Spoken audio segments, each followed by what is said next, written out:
O-M to the G. I mean, yo, I feel like it's been a minute. And, now that I'm done with this semester, I'm ready to be all in and just talk about things that I've been learning, not only about in school, but just overall in life. I mean, I'm going for my master's, never thought I would be going for my master's. And it's kind of something that I've done a lot of introspective work about, like life itself. I mean, I'm going for my master's. It was so hard that I'm asking myself, like, what am I doing? Am I supposed to be doing this? Because the kind of work they were giving was so tremendous. It was like I didn't have enough time to do the work, enough time to live my life, enough time to, juggle between other things like work and whatnot. And it was just so much. And so it took a lot of time to be diligent and disciplined, but also balance life itself, because, my whole life isn't just about school. I'm doing it because it's something that allows me to open doors and whatnot. And I'm so excited to be done next year, 2027, so I can be able to apply everything I've learned throughout my journey to the real world. So we're almost there. We're almost there. Let's do it. Taking some ginger shots right in the morning just so that I can start my day off. It's actually something good for your stomach.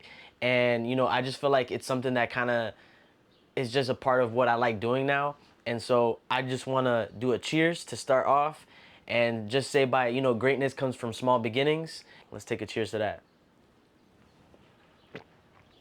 That was pretty good. When I was taking my classes, in that moment, I'm thinking about, what is it that, I'm doing? And is this the thing that I'm doing that I want to be doing? And I think a lot of us is always looking for meaning. And that meaning is what we may have heard purpose. Like, what is our purpose? What is it that we're supposed to be doing? And I think that there's so many things that gets in the way of finding our meaning, because what means to us that allows us to find purpose, like what something means to me allows so much more purpose about me to take care of what that means. And I hope that means something. I also try to be very intentional about the words that I use, because a lot of us don't understand that there is a big meaning to the words that we use. I mean, I find myself saying certain things,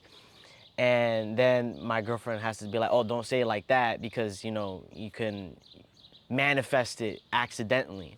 And it's funny, I think that sometimes certain things has manifested into my life, and I'll be like, oh no, but that's not what I meant. And so you have to be very specific on not only what you say, but very specific on the things that you do. Because there's so many things that are in this society that takes us off track to be able to do the thing that means the most to us.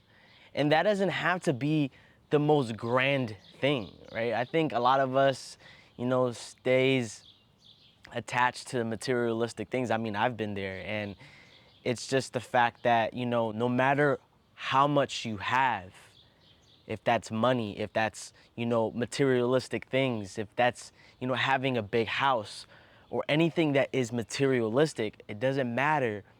Well, actually, I would say that it matters, but it's not important, because matter is something that holds weight. And what's important is more about how it makes you feel and how it resembles to what you believe in and how it coexists with your morals. What matters isn't important, and what's important doesn't matter. And it's crazy. I'm like learning so many things in the aspect of, like living my life through the experience, and then also educating myself through textbooks, through, a master's program, right? And one thing I noticed is that within that program, as people that go to a master's program will realize that, they teach you so much, but when you go into the real world, of course, you're gonna learn a lot more. And I also find it that, the world itself, right? We try to hold each other accountable for things, but it's hard for us to hold ourselves accountable. And so many times we judge people based on their actions, but not their intentions. But we judge our intentions and not our actions. It's like when you think about something, you judge yourself like, oh, why am I thinking that? Why should I, have this thought in my head? But we don't necessarily think much more about the action. We think about our intentions first before we even act on them. And then when it comes to people on the flip side, we judge people based on their actions and not their intentions. And, there's a balance to life of understanding purpose and intentions and the words that you use and whatnot. And I think it's important for us to understand the aspect of what it is that we want to live by. And there's a lot to it. And one thing that I've learned is that you don't want to be so busy. I feel like I've been at a point where I think that I always need to be doing something. And I realize that just because I'm not doing anything doesn't mean I'm doing something wrong. It's really about, me doing nothing is doing something for me. And so just because it's not giving anything outside from me doesn't mean it's not giving anything within me, inside of how I feel. And through me going for my master's, going to school, but overall just, the day-to-day life, I know most of my friends, they be very busy as well. And I think about, how can we live in a life that is so much more fulfilling? And with just research that I've done tremendous amounts of research and watching videos and looking at other perspectives, because that is ideally what social work is about. Being minimalistic, it's a skill at this point, because so many of us gets conflicted with what we need to do next. Like, after I do this, what's next after that? What's next after this? And it's overwhelming to the sense that when are we ever gonna feel fulfilled? And I realized for myself that fulfillment is not necessarily having more or knowing more, but for what you have to be able to see it clearer. Isn't that right, Cleo? Look at, this is Cleo, guys. Yeah, she's an indoor outdoor. Quite frankly, I don't know it all. And there's not one person out there that got it all figured out. We live in a universe that is forever expanding. And since it's always expanding, it's always getting bigger. And there's always so much more to learn. I mean, there's thousands of things to learn, but for what it is that you want to learn, there's probably so many things you want to learn. There's so many things that you're curious about. And matter of fact, that right there is a gift, to be curious, to be wanting to know more. It's just while you're in that pursuit of figuring it out, you don't want to burn yourself out and keep feeling like you need to do the next thing, because we will burn out. And, I'm really excited to come back to talk to you guys and learn so much more. I'm learning so many things with, making events and doing a community cleanup at 5 Mile Pond over in Springfield, Massachusetts, and just trying to be an advocate for, my environment. The most important thing is you respond to the environment. When you see something within your environment, within your senses, it's important that you respond to it, because it's your environment. It's calling to you. You are part of your environment, and the environment is part of you. And the way that you respond to your environment is also how things can be able to attract to you. When you respond to something within your environment then responds to you when you're asking for something. It reminds me of the book that I read plenty of times, Ask and It Is Given. And when you ask for it, your environment, the universe, listens and responds to you.